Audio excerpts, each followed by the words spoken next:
Saudara-saudari sedia maklum, semalam tular di media sosial dan juga berdasarkan satu laporan media, timbul persoalan sama ada Datuk Seri Anwar Ibrahim memiliki sokongan 113 ahli parlimen. Ya. Menerusi laporan media tersebut, persoalan ditimbulkan, adakah benar Anwar mempunyai akuan bersumpah dalam jumlah 113 keping yang didakwa akan persembahkan oleh Anwar sebagai bukti kukuh sokongan majoriti terhadapnya kepada Yang di-Pertuan Agong. Okey.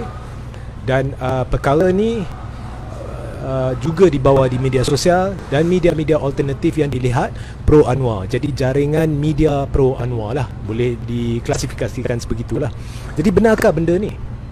Baik. Ini kenyataan dari saya, jadi dengar baik-baik ya. Pertama, ini satu pembohongan.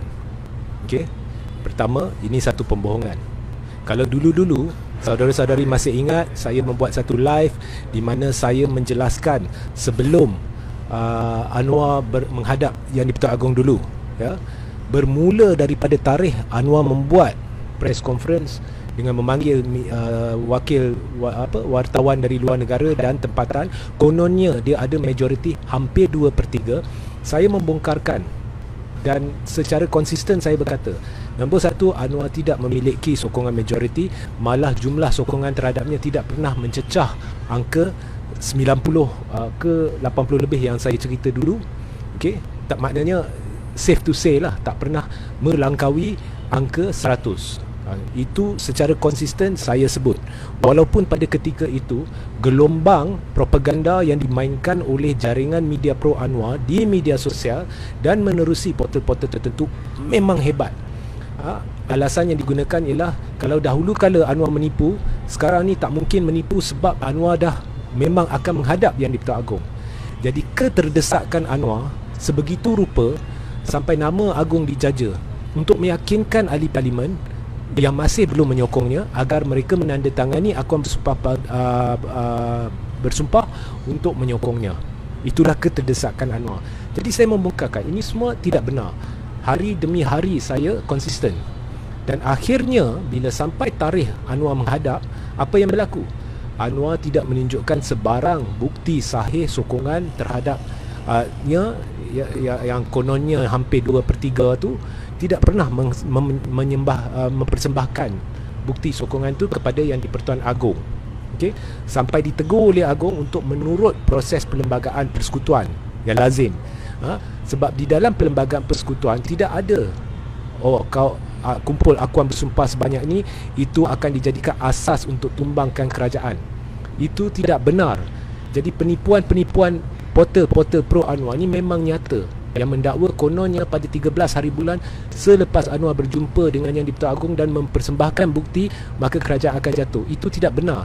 Kerana untuk menjatuhkan kerajaan, dia perlu menerusi proses parlimen sekurang-kurangnya, di mana adakan usul undi percaya, tidak percaya dan sebagainya, belanjawan dan apa, ya. Bukannya mempersembahkan bukti akuan bersumpah tu automatik kerajaan dah tumbang. Itu pun Anwar tidak mempersembahkan apa-apa bukti. Ya, itu yang pertama. Penipuan Anwar ni dari dulu, bertahun-tahun dulu sampai sekarang ni, ahli parlimen khususnya termasuk dari DAP dan Amanah, tak tahulah mereka suka ditipu atau mudah ditipu oleh Anwar. Okey. Nombor dua, bukan hanya Anwar tidak memiliki sokongan majoriti, tetapi yang babak dia menjaja nama Agong itu adalah satu penghinaan terhadap institusi diraja. Dan pada ketika itu saya dengan beberapa pihak telah menyeru agar tindakan undang-undang diambil oleh terhadap Anwar, kerana tindak tanduk dia menyebabkan kecelaruan ekonomi, ketidakstabilan politik, dan ramai pelabur yang takut hanya disebabkan oleh seorang manusia yang kemaruk kuasa, yang objektif perjuangan dia bukannya untuk rakyat, bukannya untuk memperbetulkan kerajaan. Objektif perjuangannya hanyalah untuk Anwar dan untuk Anwar sahaja, untuk menjadi Perdana Menteri. Okey. So, itu dah berlalu. Dan sekarang menjelang 17 hari bulan Disember, di mana berkemungkinan besar pada tarikh itu akan berlaku undi belanjawan. Selepas bacaan ketiga, tiba-tiba keluar laporan dari sumber dalaman PKR bahawa Anwar ada sokongan 113. Hari ini saya mendedahkan Anwar does not have 113. Sekali lagi saya mendedahkan, tanpa memberi bilangan sebenar, cukup saya nak kata tak pernah mencecah dan tak akan mencecah 100 akuan bersumpah. Dan ada pihak tertentu yang saya tidak ingin namakan telah berusaha untuk membawa beberapa ahli parlimen, lebih dari 10 orang, yang kononnya bersama dalam lingkaran 113 ahli parlimen yang menandatangani akuan bersumpah itu, yang untuk keselamatan diri mereka telah menandatangani akuan bersumpah penafian dan pembatalan. Ya. Jadi apakah kandungan akuan bersumpah penafian dan pembatalan ini?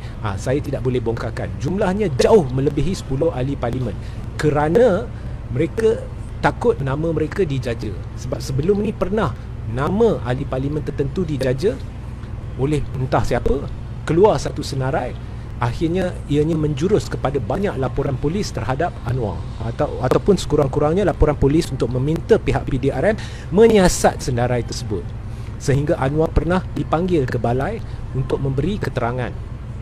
Okay? Jadi no way, okay, tidak akan berlaku. Dan kali ini Anwar nama yang di-Pertuan Agong saya lihat dilambung sekali lagi. Jadi saya merayu, sekiranya kali ini benar Anwar, laporan itu benar bahawa Anwar akan membuat kenyataan bahawa dia ada sokongan majoriti, dan kemudian dia akan meminta menghadap Yang di-Pertuan Agong sebelum 17 hari bulan, dan seandainya benar dia menghadap Yang di-Pertuan Agong dengan alasan ingin mempersembahkan bukti sokongan majoriti, sekiranya dia gagal, saya benar-benar merayu kepada pihak istana agar mengambil tindakan perundangan, sekurang-kurangnya buat laporan polis terhadap Anwar supaya perkara ni boleh dihentikan. Anwar does not have the numbers. Dan selepas pada undi ketiga belanjawan ini, selepas bacaan ketiga, sekiranya Anwar masih sabotage, maknanya tidak macam dia berlaku 26 hari bulan November dulu, di mana dia mengeluarkan mesej saat terakhir yang menyebabkan ahli-ahli parlimen keliru sehingga usul undi belah bahagi itu gagal. Sekiranya berlaku sekali lagi, okey, sekiranya Anwar penyebab ahli-ahli parlimen tidak berani tolak belanjawan, ya, dan kita tahu benda tu, maka satu perubahan dalam lanskap politik pembangkang akan berlaku.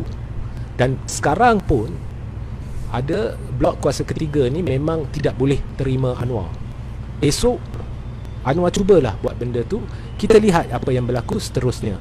Bukan kuasa saya, bukannya prerogatif saya, bukannya tanggungjawab saya untuk memberitahu apa yang berlaku, tapi yang pasti akhirnya yang akan tercicir terus ialah Anwar Ibrahim.